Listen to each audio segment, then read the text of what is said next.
পূর্বে আরাবুল ইসলামকে টিকিট দিয়েছে, বামফ্রন্টের মহলে প্রশ্ন উঠছে আপনাদের সঙ্গে জোট ডাকবে না।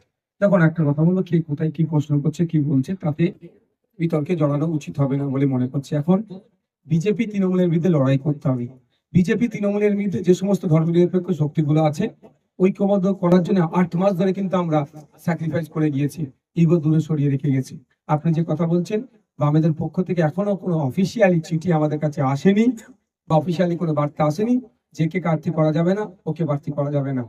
থেকে থেকে আইএসএফ যারা করে তাদেরকে আবাস যোজনা বাড়ি তালিকা থেকে নাম বাদ দেওয়া হচ্ছে এবং যাদেরকে দেওয়া হচ্ছে 20 থেকে 30 হাজার টাকা ডিমান্ড করা হচ্ছে তৃণমূল পরিষদ। আমি প্রথম কথা বলবো, যাদের মেসেজ ঢুকেছে বাদ দেওয়া হচ্ছে এই ধরনের যদি কেউ থাকে আমাদের নেতৃত্বদের সাথে যোগাযোগ করতে বলুন, 1 নম্বর কথা।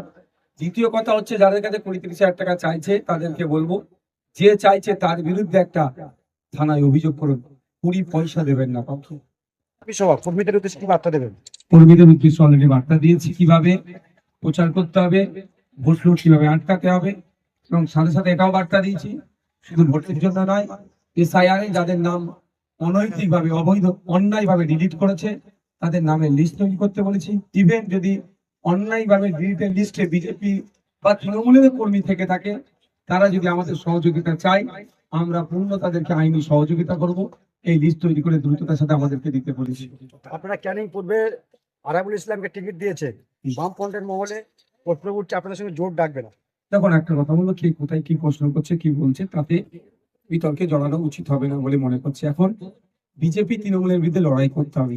বিজেপি তৃণমূলের বিরুদ্ধে যে সমস্ত ধর্মনিরপেক্ষ শক্তিগুলো আছে ঐক্যবদ্ধ করার জন্য 8 মাস ধরে কিন্তু আমরা স্যাক্রিফাইস করে গিয়েছি, ইগো দূরে সরিয়ে রেখে গেছি। আপনি যে কথা বলছেন, বামেদের পক্ষ থেকে এখনো কোনো অফিসিয়ালি চিঠি আমাদের কাছে আসেনি বা অফিসিয়ালি কোনো বার্তা আসেনি যে কে প্রার্থী করা যাবে না, ওকে প্রার্থী করা যাবে না, 1 নম্বর কথা। দ্বিতীয় নম্বর কথা হচ্ছে, আইএসএফ কাকে প্রার্থী করবে না করবে এটা বামেরা কি ঠিক করে দেবে? 1 নম্বর এটা।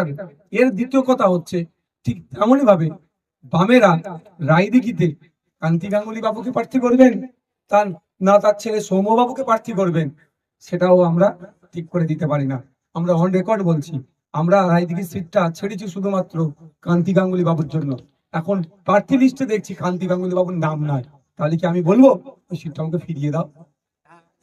তার সম্মানার্থে ছেড়েছি। কান্তি গাঙ্গুলি বাবু যেটাকে মনে করবেন তার প্রতিনিধি হিসাবে কাউকে তার পুত্র সুপুত্রকে দান করিয়েছেন, তার সব বাচ্চাকে সরিয়ে দেওয়া স্টেজে ভোটের এটা প্রচার, ভোটের প্রচার। আর কি কোশ্চেন আছে? আপনাদের দলের ভিতরে যেটা হচ্ছে, আইনজীবী শাহাদাত শাহ তাকে মগরাট পশ্চিম থেকে টিকিট দেওয়ার এরকম একটা কথা ছিল, টিকিট না দেওয়ার কারণে তিনি দল ছাড়ছেন কি? তাকে দেখা যাচ্ছে না এখন এটা কোন বিধানসভা? মন্দির বাজার আর আমাদের শাহাদত শাহ কোন দায়িত্ব কোন বিধানসভা? গ্রামীণহারা বিধানসভা। তাকে সোশ্যাল মিডিয়াতে আর দেখা যাচ্ছে না। সোশ্যাল মিডিয়ায় দেখা যাচ্ছে না, তাহলে আপনি তাকে একবার জিজ্ঞাসা করুন। অনেকে আমাদের বলছে দলের তিনি দল প্রত্যেকে, ছাড়বে, তৃণমূলে যাবে। মানে আপনার আমার কাছে খবর নেই, আপনার কাছে যদি খবর এসে যেতে আপনি তাকে প্রশ্ন করুন না। আমাদের দলের প্রত্যেকটা কর্মী বুথ থেকে রাজ্য স্তর পর্যন্ত এক একটা আমাদের রত্ন। দাদা আরেকটা প্রশ্ন হচ্ছে, আর শাহাদত শাহ টিকিটের জন্য রাজনীতি করেনি, এরকম মাথায় করে রাখবেন। মগরাট এই তো, পশ্চিম থেকে কি বলছি বুঝতে পেরেছেন? মগরাট পশ্চিম থেকে ঢাকার টিকিট দিয়েছেন আপনারা, এখনো পর্যন্ত কোনো প্রচারে কে বলছে? আজকেই তো একতার অঞ্চলে আছে। আপনি যদি না জানতে পারেন এটা কি ওর অপরাধ হয়ে গেল? দাদা কুলপি বিধানসভায় বারবার ভাবে প্রশ্ন উঠছে যে বহিরাগত প্রার্থী দেওয়া হয়েছে এবং অনেক কর্মী কিন্তু এই নিয়ে প্রতিবাদও করছে। এবার কি বলবেন সেই কাদের কর্মী প্রতিবাদ করছে? আইএসএফ এর কর্মী? আইএসএফ এর কর্মী কি প্রতিবাদ করছে? নামে লিস্টটা দেন।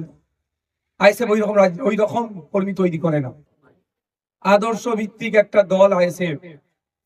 আমাদের প্রার্থী যাকে যেখান থেকে যাকে দেবে তাকে মেনে নিতে বাধ্য আমরা। ইভেন নওশাদ সিদ্দিকী আইএসএফ এর একটা কর্মী। আমার মনে হয় কোন জায়গায় যেন সে মায়ের থেকে মাসির দরে একটু বেশি আপনাদের হয়ে যাচ্ছে।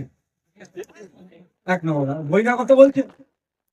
আমরা ভারতীয়, পশ্চিমবাংলা ইলেকশন, এটা বিধানসভা নির্বাচন, আইনের বাইরে কিছুই নির্বাচন আমরা করছি না।